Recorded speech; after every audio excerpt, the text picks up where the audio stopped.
மாநில தலைவர் அண்ணாமலை அண்ணனை மேடை கலைக்கிறேன். நன்றி.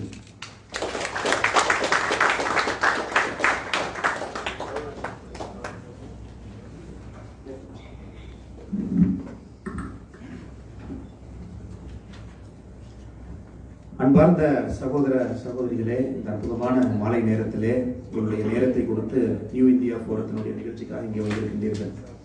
உங்களை மனதார பாராட்டி வணங்கி வாழ்த்தி இந்த மேடையின் மீது அமர்ந்திருக்கக்கூடிய அகில இந்திய, உங்களுக்கு தெரியும், பாரதிய ஜனதா கட்சியினுடைய எந்த ஒரு அகில இந்திய பொறுப்பாக இருந்தாலும் கூட அது 130 கோடி மக்களுக்கான பொறுப்பு. காரணம் என்னவென்றால், இப்ப இருக்கக்கூடிய ஒரு டெமோக்ராட்டிக் கண்ட்ரியில, ஒரு ஜனநாயகம் இருக்கக்கூடிய ஒரு நாடுல மிகப்பெரிய ஒரு கட்சியாக இருப்பது பாரதிய ஜனதா கட்சி. கிட்டத்தட்ட 19 கோடிக்கு மேல ரெஜிஸ்டர்ட் மெம்பர்ஸ் மட்டும் இருக்காங்க. அதில் எந்த ஒரு அகில இந்திய பொறுப்பாக இருந்தாலும் கூட கிட்டத்தட்ட 130 கோடி மக்களுக்கு இருக்கக்கூடிய பொறுப்பாக, அதிலும் குறிப்பாக நம்முடைய மகளிர் அணி என்கின்ற பொறுப்பு உங்களுக்கு தெரியும். 130 கோடியில 65 கோடி, பாதி தாண்டி மகளிர் வந்துட்டாங்க. அந்த அனைத்துக்கும் சேர்ந்து ஒரு தலைவியாக இருக்கக்கூடிய நம்முடைய வானத்தேக்கா அவர்களே, உங்களுக்கு தெரியும், முயன்றால் முடியாதது எதுவும் இல்லை என்கின்றதுக்கு ஒரு மிகப்பெரிய ஒரு உதாரணம். அவருடைய அரசியல் வாழ்க்கை சென்னையில் ஆரம்பித்து இங்கே ஒரு லாயராக இருந்து அவருடைய குடும்ப சூழ்நிலைக்காக கோயம்புத்தூர் மாறி வந்து அந்த தொகுதியிலே அங்கேயே தங்கி இருந்து படிப்படியாக முயன்று, ஒரு தனி மனிதன் முயன்றால் தமிழகத்திலே பாரதிய ஜனதா கட்சியிலே ஒரு எம்எல்ஏவை பெற முடியும் என்பதற்கு அக்கா ஒரு சிறந்த ஒரு எடுத்துக்காட்டு. அக்காவுக்கு அதை விட மிக முக்கியமான பொறுப்பாக எல்லா இடத்துலையுமே இந்தியா முழுவதும் சென்று நம்முடைய தமிழர்களுடைய பெருமையை சொல்லிட்டு இருக்காங்க. லடாக்ல பார்ப்பீங்க, ஒரு நாள் வந்து மணிப்பூர்ல பார்ப்பீங்க, ஒரு நாள் தெலுங்கானால பார்ப்பீங்க, ஒரு நாள் குஜராத்ல பார்ப்பீங்க.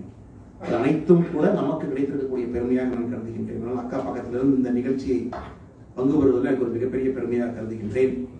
அதே போல இந்த நியூ இந்தியா போரத்தினுடைய தலைவராக இருக்கக்கூடிய அண்ணன் ஜவஹர் வெங்கடசாமி அண்ணன் அவர்களே, இதற்கு முன்னால் மிக அற்புதமாக கடவுள் வாழ்த்து பாடிய நம்முடைய அருமை தங்கை சாய் பிரமோதித் அவர்களே, வரவேற்புரை கொடுத்தார் அருமை சகோதரி பிரியா நந்தகுமார் அவர்களே, ஆனந்த் சாய்ராமன் அவர்களே, நம்முடைய பாசமிகு தம்பி பாஸ்கர் அவரை பற்றி சொல்லணும்னு அவசியம் கிடையாது, உங்களுக்கு தெரியும். எனக்கு தெரிஞ்சு விவேகானந்தர் அவர்கள் கனவு கண்ட அந்த 100 இளைஞர்கள் அவர் ஒருத்தர் நினைக்கிறேன். அந்த மாதிரி ஒரு சிவில் சர்வீஸ் இன்ஸ்டிடியூட் நடத்தி அடுத்த கட்ட தலைவர்களை நம்முடைய நாட்டிற்காக தயார் செய்து கொண்டிருக்கக்கூடிய ஒரு அருமையான ஒரு பணியை செய்து கொண்டிருக்கின்றார். அதே போல திலகர் அவர்களே, இந்த மேடையில் இருக்கக்கூடிய இந்த நியூ இந்தியா போரத்தை சார்ந்த ஆர்கனைசர்ஸ் அவர்களே, அருமை சகோதர சகோதரிகளே, இந்த நியூ இந்தியா என்கின்ற வார்த்தையை வந்து அதிகமாக நம்ம பயன்படுத்திட்டு இருக்கோம். அதிகமாக இப்ப நியூ இந்தியான்னு கேட்குறீங்க. அந்த நியூ இந்தியாங்கிற பேர்ல ஒரு ஃபோரம் இருக்கு.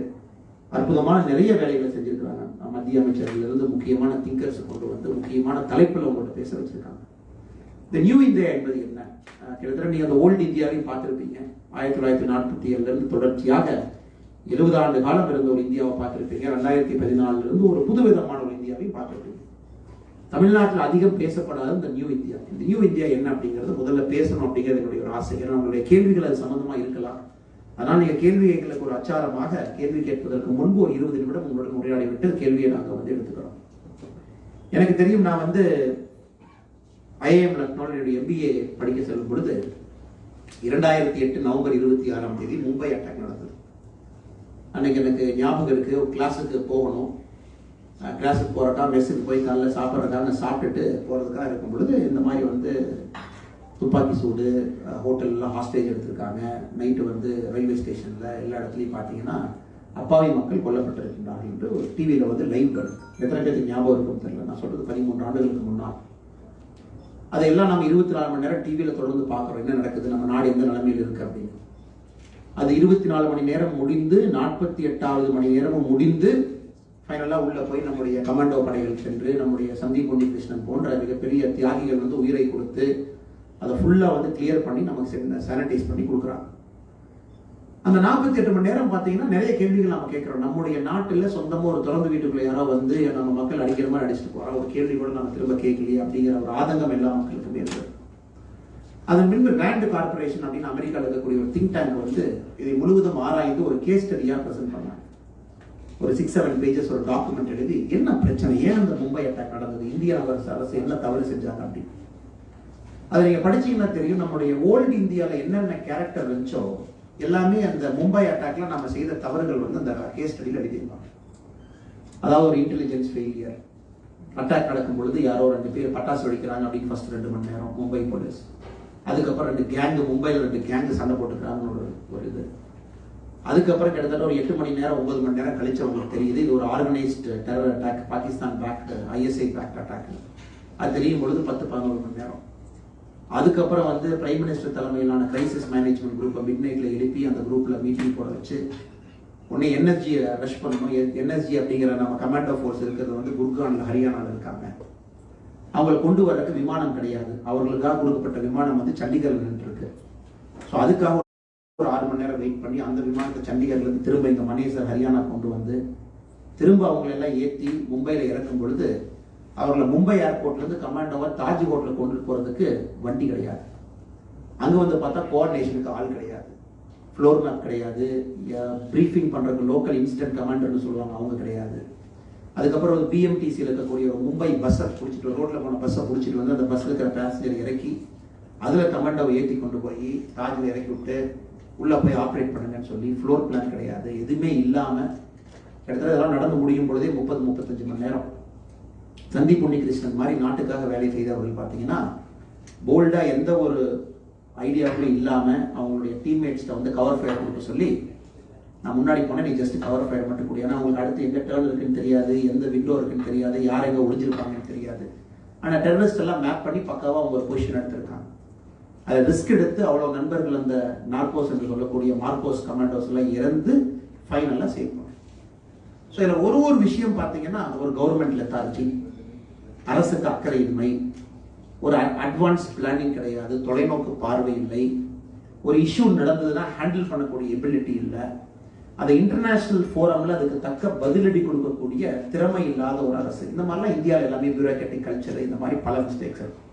நான் ஒரு போலீஸ் பேக்ரவுண்ட்ல இருந்து அரசியலுக்கு வந்தேன்னா எனக்கு ரொம்ப ஆழமாக இருக்கக்கூடிய கேஸ் ஸ்டடி. இதை பத்தி 1 மணி நேரம் 2 மணி நேரம் நீங்க ரொம்ப டீப்பா பேசலாம். இந்தியாவுடைய கல்ச்சர், யாரோ ஒரு கணவன் மனைவி ஒரு நல்ல ஹோட்டல்ல போய் சாப்பிட ஓராயிலையோ தாஜ்லையோ வந்து அடிக்கும் பொழுது லெப்பால்ட் கேஃபேலையோ அவ்வளவு பேர் இருந்திருக்காங்க.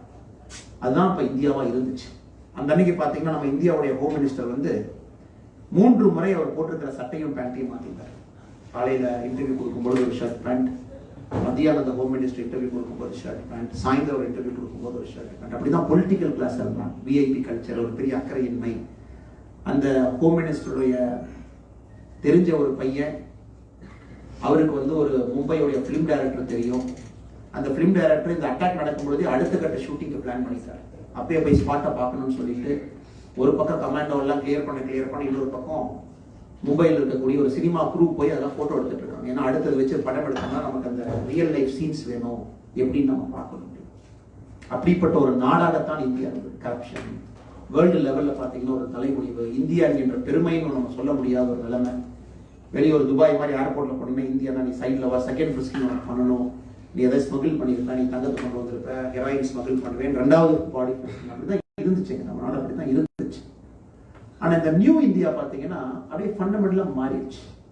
அப்படி இருந்த ஒரு நாடு இன்னைக்கு 2021 நீங்க உட்கார்ந்து பார்க்கும் பொழுது உண்மையாக மாறிவிட்டு என்ன பண்ணணும், 2017ல 2070ல நெட் கார்பன் எமிஷனை 0 பண்ண போறோம் அப்படின்னு நாம நெரேட்டிவ் செட் பண்றோம். அதுக்கு அமெரிக்காக்காரை ஏத்துக்கிறான், ரஷ்யாக்காரை ஏத்துக்கிறான், இங்கிலாந்துக்காரை ஏத்துக்கிறான். சின்ன ஒரு உதாரணம். அதே போல G7ல இருந்து G20ல இருந்து முக்கியமான பினான்சியல் குரூப்பிங் இருக்கக்கூடிய ஒரு முக்கியமான ஒரு மல்டிநேஷனல் ஃபோரத்துல இந்தியா செட் பண்ண எப்படி இருக்கணும் அப்படின்னு. அதே போல ஒரு விஷயம் கூட பாத்தீங்கன்னா இந்தியா சென்ட்ரிக் வேர்ல்ட் ஆர்டர் நடந்துகிட்டு இருக்கு. அமெரிக்கா சென்ட்ரிக் வேர்ல்ட் ஆர்டர் இருந்துச்சு செகண்ட் வேர்ல்டு வார்ல. அதுக்கப்புறம் கோல்டு வார்ல நடக்கும்போது 2 நாடுகள் Russia America centric world order இருந்துச்சு. சைனா சென்ட்ரிக் வேர்ல்ட் ஆர்டர் 20 வருஷம் போச்சு. இப்போ பார்த்தீங்கன்னா 2021 இந்தியா சென்ட்ரிக் ஒரு மிகப்பெரிய ஒரு நாடு. நம்முடைய மிடில் கிளாஸ் பாப்புலேஷன் மட்டும் பார்த்தீங்கன்னா அதில் நீங்கள்லாம் ஒரு பெரிய தலைவர்களாக வரப்போறீங்க வருகின்ற காலத்தில்.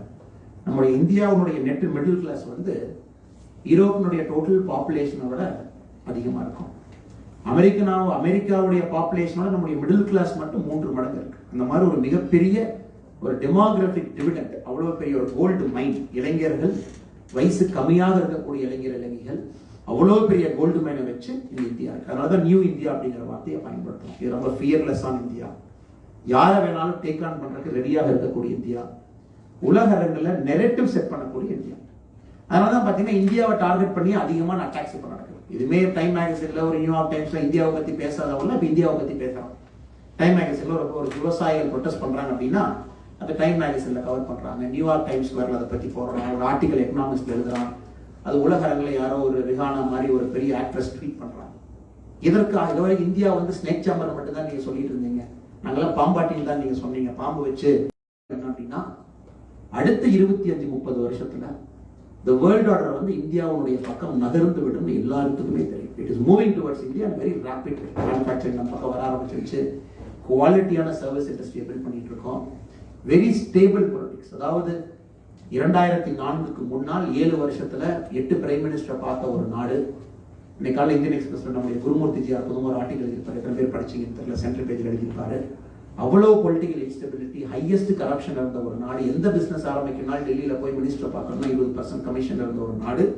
இன்னைக்கு ஒரு ஸ்டேபிள் டெமோக்ராட்டிக் ஆர்டர், ஒரு ஸ்ட்ராங் டெமோக்ரஸியா, ஒரு பார்ட்டி தனி மெஜாரிட்டியா 303 எம்பிக்கள் பார்லிமெண்ட்ல வச்சுக்கிட்டு என்ன வேணாலும் சட்டம் கொண்டு வரலாம் அப்படிங்கிற நிலைமைக்கு இந்தியா வந்திருக்கு. ஸோ இந்த டிரான்சிஷன்லாம் பார்த்தீங்கன்னா இந்த மும்பை அட்டாக்கு இருந்த இந்தியாவும் 2021 இருக்கிற இந்தியாவும். ஸோ இந்த நியூ இந்தியாவில் நீங்கள்லாம் ஒரு மிகப்பெரிய ஒரு பாக்கியசாலி. உங்களுக்கு இது கிடைச்சிருக்கு. ஏன்னா உங்களுடைய தாத்தா பாட்டி இப்படி இல்லைங்க. பாராளுமன்றத்தில் இந்திரா காந்தி அவர்கள் பிரைம் மினிஸ்டரா இருக்கும்போது ஒரு பெரிய டிபேட் அண்ட் டிஸ்கஷன் நடக்குது. எங்க ஒரு டெலிஃபோன் வாங்குறதுக்கு இந்தியாவில் 9 வருஷம் காத்திருக்கணும்னு ஒரு எம்பி கேட்கிறாரு. 9 years should I wait for a telephone connection? அது இந்திரா காந்தி அவர்கள் கேபினெட்ல இருந்த டெலிகாம் மந்திரி சொல்றாரு, வேண்டாம்னா எழுதி கொடுத்துருங்க, அடுத்த ஆள் கொடுத்துறோம் அப்படின்னு. ஸோ எங்க வீட்டில் முதல்ல டெலிஃபோன் வரும்பொழுது கெடா வெட்டுறது மட்டும்தான் பாக்கி. அந்த அளவுக்கு நாங்கள் செலிப்ரேட் பண்ணோம். 10 வருஷம் கழிச்சு டெலிஃபோன் வந்துருச்சு. பக்கத்து வீட்டுலாம் கூப்பிட்டு பெருமையா வந்து ஊருக்குள்ள எல்லாம் போய் இந்த மாதிரி பாருங்க, கம்பி போட்டு அந்த கம்பியில வந்திருக்கு அப்படின்னு சொன்ன ஒரு எல்பிஜி கனெக்ஷன். எத்தனை வருஷம் உங்களுடைய அப்பா அம்மா உங்களுடைய தாத்தா பாட்டி காத்திருப்பாங்க. எத்தனை வருஷம் ஒரு எல்பிஜி கனெக்ஷன். அதை வந்து பேரை மாற்றி அட்ரஸை மாற்றி அந்த டீலருக்கு பக்கத்தில் யார் வீட்டில் இருக்கோ அவங்க வீட்டில் போய் அவங்க வீட்டில் ஒரு அஃபிடவிட் போட்டு அவங்க அட்ரஸை கொடுத்து டீலர் வீட்டில் 5 கிலோமீட்டருக்குள்ள ஒரு வீடு இருக்குங்கிறத வாடகைக்கு எடுத்து அப்படியெல்லாம் எல்பிஜி வாங்கின இந்தியா. கியூவில் நின்று, கவர்மெண்ட்ல நின்று, ரெட் டேபிசம்ல நின்று, என்ன பண்ணா கூட ஒரு எம்பியோட லெட்டர் வேணும் அப்படின்னு நின்று, எம்எல்ஏவோட லெட்டர் வேணும் நின்று, அதை வந்து கியூவை பைபாஸ் பண்றதுக்கு நின்று, ரயில்வேலேருந்து நீங்க பார்த்துருப்பீங்க. அப்படி இருந்த இந்தியா அதையெல்லாம் உடைச்சு டிரான்ஸ்பரண்டா மாற்றி என்ன வேணாலும் ஆன்லைன்ல பண்ண முடியும், என்ன வேணாலும் மொபைல் போன். அக்கா பேசும்போது அருமையா சொன்னாங்க, எல்லாமே மொபைல் போன், எவ்ரிதிங், எல்லா சர்வீசஸும் கம்ப்ளீட்டா. இந்தியாவில் மட்டும் நம்ம கொடுத்துருக்கக்கூடிய ஆதார் பார்த்தீங்கன்னா 129.97 கோடி ஆதார் கொடுத்துருக்கோம். 99.74% கவரேஜ் ரேட். அதாவது இந்தியாவில் இருக்கக்கூடிய 99.74% இந்தியன் சிட்டிசன்ஸ், நான் citizens living in India covert under Aadhaar. எல்லாத்தையும் ஆதார்ல வந்து கொண்டு வந்தாச்சு. அடுத்து வந்து பயோமெட்ரிக் ஐடி ஒன்னொன்னா நான் 10 வருஷம் கழிச்சு பார்க்கும்போது ஒரு காமன் பிளாட்ஃபார்ம்ல எல்லாருமே வந்துடும். அப்படிப்பட்ட ஒரு நாட்டில் போயிருக்கோம்.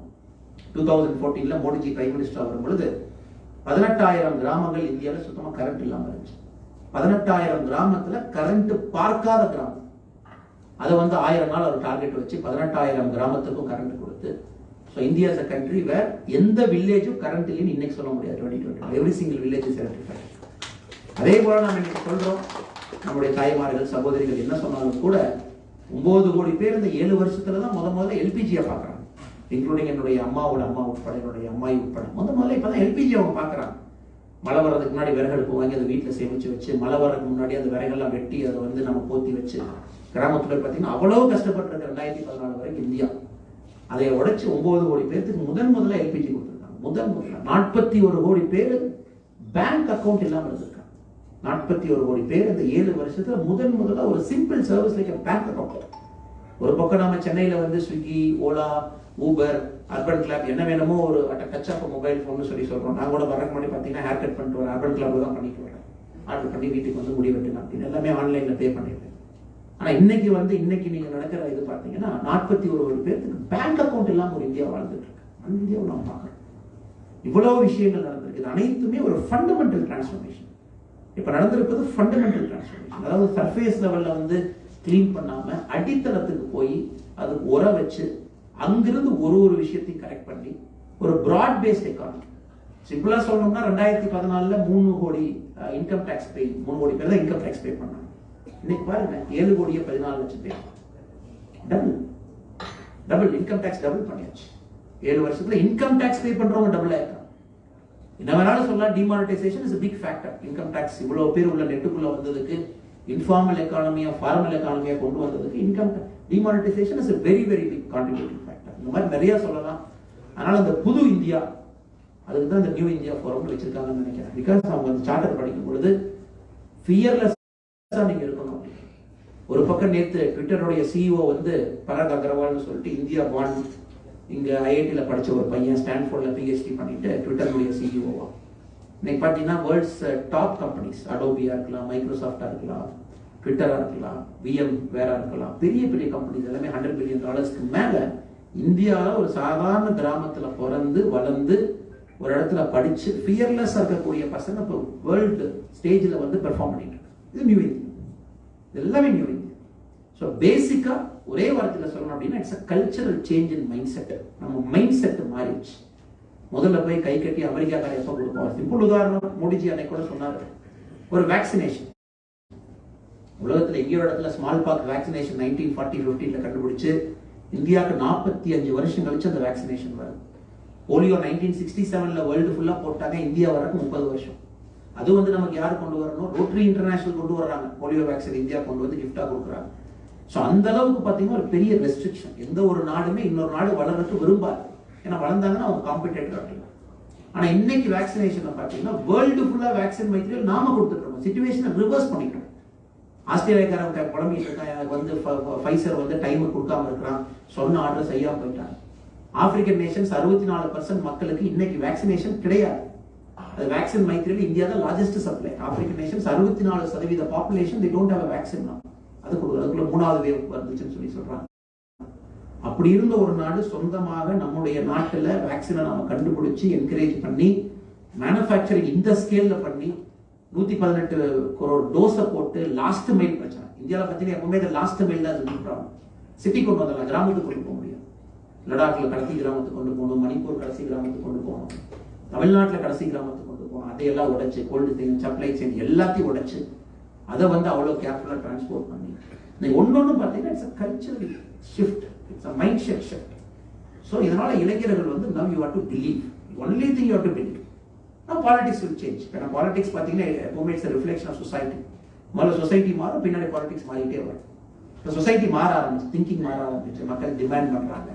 People want transparency, people want accountability. மக்கள் கேள்வி கேட்கிறாங்க, யாரையும் சும்மா வர்ற மாதிரி கிடையாது. அதனால இப்போ எல்லாமே மாற ஆரம்பிச்சு. மொபைல் ஃபோன் வந்ததுக்கு அப்புறம் எல்லாம் டிரான்ஸ்பரண்ட். ட்ரைனேஜ் எவ்வளோ க்ளீன் பண்ணாங்க, ஏன் தண்ணி நின்றுச்சு, எங்க நின்றுச்சு, எல்லாம் எல்லாருக்குமே தெரியுது. எவ்ரிபடி இது ஜேர்னலிஸ்ட் மாதிரி ஆகிட்டோம். ட்விட்டர்ல, இன்ஸ்டாகிராம்ல, ஃபேஸ்புக்ல தப்போ சரியோ எல்லாருக்கும் ஒப்பீனியன் ஃபார்ம் பண்ற அளவுக்கு நம்ம வந்தாச்சு. ஸோ அது இந்த புது இந்தியாவுடைய டிரான்ஸ்ஃபர்மேஷன். அதனால் மிகப்பெரிய நம்பிக்கை எங்களுக்கு இருக்கிறது. அடுத்த கட்ட growth. இப்போ மோடிஜி வந்து அடிக்கடி சொல்லும்போது $5 trillion எக்கானமி 2024 அப்படின்னு சொல்லி சொல்றாரு. 2024ல $5 trillion எக்கானமி வரணும். இப்போ அப்படின்னா இப்போ இருக்கக்கூடிய எக்கானமியோட டபுள் பண்ணணும். 2.7 ட்ரில்லியன்ல இருக்கும். அதை நீங்க டபுள் பண்ணணும் அப்படின்னா you all have to become job creators. Job கிரியேட்டர்னால மட்டும்தான் $5 trillion எக்கானமி அடிக்க முடியுமா தவிர ஜாப் சீக்கர்னால அடிக்க முடியாது. ஆனால் நீங்களா பெரிய பெரிய கம்பெனி யாரெல்லாம் இன்ட்ரெஸ்ட் இருக்கோ you will create 10,000s of jobs. அதே போல இந்த இந்தியாவில் வந்து பார்த்தீங்கன்னா every career is open. Cinema you can make a mark, you can make a mark in music, you can make a mark in arts. ஏன்னா எல்லா ஃபீல்டும் தட்டி தூக்கி டிரான்ஸ்பரன்ட் பண்ணியாச்சு. இப்போ எம்பிஏ எல்லாம் பார்த்தீங்கன்னா எங்கே போய் படிச்சுட்டு இருந்தா நேற்று அப்கிரேட் ஒரு ஆட் போட்டிருந்தா நீங்கள் பார்த்தீங்கன்னா ஆன்லைன் எம்பிஏ கொடுக்குறோம். டியூக்ஸ் யூனிவர்சிட்டி உலகத்தில் இருக்கிற எல்லா கம்பெனியோட டைப் போட்டோம். ஆன்லைனில் நீங்களே படிச்சு எம்பிஏ டிகிரி வாங்கிக்கிறாங்க. கஷ்டப்பட்டு கேட்டு படிச்சு எங்கேயோ போய் 3 வருஷம் எம்பிஏ படிச்சுட்டு வந்து ஆன்லைனில் அதே குவாலிட்டியில் அதே ப்ரோக்ராம் ஆஃபர் பண்ணுறாங்க. பிரைவேட் பசங்க எல்லாம் சின்ன பசங்க 18 வயசு 22 வயசு 24 வயசு கம்ப்ளீட் சர்வீசஸ் மாற்றிட்டாங்க. அதாவது உலகத்தில் பெரிய ஹோட்டல் கம்பெனிட்டு இப்போ ஹோட்டலே கிடையாது. ஏன்னா வந்து பார்த்தீங்கன்னா ஹோட்டல்ல இருந்து சாப்பாடு வாங்கி உங்களுக்கு கொடுத்துட்றாங்க. ஜொமேட்டோ இப்போதான் ஐபிஓ வந்திருக்காங்க. அவங்களோட ஒரு ஹோட்டல் கூட கிடையாது, கிளவுட் கிச்சன் தான். பட் ஒரு பெரிய ஹோட்டலை விட மார்க்கெட் ஆனவர் அதிகம். உலகத்திலேயே பெரிய கார் கம்பெனி ஓலான்னு சொல்றீங்க, ஒரு கார் சொந்த கார் கிடையாது, எல்லாமே லீஸ்ல எடுத்து ஓட்டிட்டு இருக்காங்க. பாருங்க கம்ப்ளீட்டா மாத்திட்டாங்க. அதே போல எந்த இண்டஸ்ட்ரி எடுத்தாலும் கம்ப்ளீட்லி டிரான்ஸ்ஃபார்ம், எல்லாம் மாத்திட்டாங்க. அது வந்து நம்ம ரொம்ப பெருமைப்பட வேண்டிய விஷயம் என்னன்னா, ஒரு பக்கம் நம்ம சொல்றோம் 41 கோடி பேருக்கு நம்ம வந்து முதல்ல பேங்க் அக்கௌண்ட் கொடுத்துருக்கோம், 9 கோடி பேருக்கு முதல்ல எல்பிஜி சிலிண்டர் கொடுத்துருக்கோம். இவ்வளவு நம்ம சொன்னா கூட இன்னொரு இந்தியா, அதே இந்தியால முதல்ல 37 இளைஞர்கள் 2020-21ல $1 billion வேல்யூவேஷன் அவங்க கம்பெனியில ஹிட் பண்ணிருக்காங்க. 37 இந்தியன் கம்பெனிஸ் ஆர் யூனிகார்ன். யூனிகார்ன்னா நீங்க ஆரம்பிச்ச கம்பெனி $1 billion வேல்யூவேஷன், 37 கம்பெனி. நம்ம தான் நம்பர் 1 இந்த வேர்ல்டு. இந்த 2 வருஷம் அப்புறம் தான் அமெரிக்கா, அப்புறம் தான் ஹாங்காங். Fearless attitude. அது இப்ப இருக்கிற பசங்க காலேஜே போக மாட்டாங்க, முதல்ல கம்பெனி ஆரம்பிக்கிறாங்க. ரீசெண்டா NDTV ஒரு ஷோ பார்த்தேன். 2 பசங்க வந்து இந்த பாம்பேல 10 மினிட் டெலிவரி ஆரம்பிச்சாங்க. 10 மினிட் டெலிவரி. ஸ்டான்ஃபோர்ட்ல படிக்கிற பசங்க ஒரு 3 வாரம் படிச்சிருக்காங்க, போர் அடிக்குன்னு சொல்லிட்டு எல்லாம் கிளம்பி இந்தியா வந்து they have started a company. 10 minute delivery. சாப்பாடு ஆர்டர் பண்ணா 10 மினிட்ல டெலிவரி கொடுப்போம் அப்படின்னு அவங்க பேசிட்டு இருக்காங்க. 19 இயர் ஒருத்தனுக்கு, ஒரு பையனுக்கு 20 வருஷம். ஸோ அதனால் everything is changed. The only thing you got to be very very positive in your mindset. ரொம்ப பாசிட்டிவா, டீப்பா, நாலேஜபிளா, எந்த விஷயமா இருந்தாலும் கூட நம்ம நல்லா ஆடு மேய்க்கிறாங்க. நம்ம ஆடெல்லாம் பார்த்தீங்கன்னா நுனிப்புள் தான் மேய அதிகமா. நம்ம செம்பை ஆடெல்லாம் பார்த்தீங்கன்னா நுனிப்புள் போய் மேய்ஞ்சிட்டு வந்தோம், கீழே மேயாது, நம்ம மேலாப்புல மேய்ஞ்சிட்டு வந்தோம். அதனால நுனிப்புள் மேயாம டீப்பா டெப்தா எந்த சப்ஜெக்டா இருந்தா கூட அது ஒரு லேயர் 2 லேயர் உள்ள போய் ஒரு ரிஃபர்கஷன் அண்டர்ஸ்டாண்ட் பண்ணி ஒரு இன்டர்லிங்கேஜ் புரிஞ்சுக்கிட்டு ஏன் இப்படி இருக்கு நீங்க முடிவு பண்ணிட்டீங்கன்னா I think the world is yours. நீங்க எந்த ஃபீல்ட்ல போய் சாதனை பண்ணணும்னு நினைச்சா கூட இட்ஸ் ஓப்பன் டு யூ. பாலிடிக்ஸோ பிசினஸோ anything is open to you. அதனால வந்து இது அற்புதமான ஒரு டாபிக். இது அற்புதமான மனிதர்கள் எல்லாத்த விட people who want to achieve something in life, who want to change everything in life, புதுசா ஒரு விஷயத்தை பார்க்கணும்னு நினைக்கிறீங்க. அதனால உங்களுடைய கேள்விகளுக்காக நாங்கள் காத்திருக்கின்றோம். அதனால நீங்க ஓப்பன் ஃபாரம், நீங்க எல்லாரும் கேட்கலாம். வாட் எவர் இஸ் பாசிபிள், எங்களுடைய எபிலிட்டி என்ன முடியுமோ நாங்கள் ஆன்சர் பண்ண வாய்ப்பிருக்கோம். So thank you for the opportunity. அற்புதமான இந்த மேடை வாய்ப்பு கொடுத்த அனைத்து நண்பர்களுக்கும் நம்முடைய சூரிய பிரதமர் வீடியோ உட்கார்ந்துருக்காரு, அவருக்கு என்னுடைய வணக்கத்தை தெரிவித்து நல்லா இருக்காங்க. எங்கள் ஒரே நாடு எடிட்டர் சார் இருக்காங்க, அவங்க ஆஃபீஸ் செக்ரட்டரி இருக்காங்க, அதே போல நம்முடைய கட்சியிலிருந்து இருக்கக்கூடிய அனைத்து தலைவர்கள் அவர்களுக்கும் நன்றியை தெரிவித்து அமர்ந்து கொள்கின்றேன். நன்றி, வணக்கம்.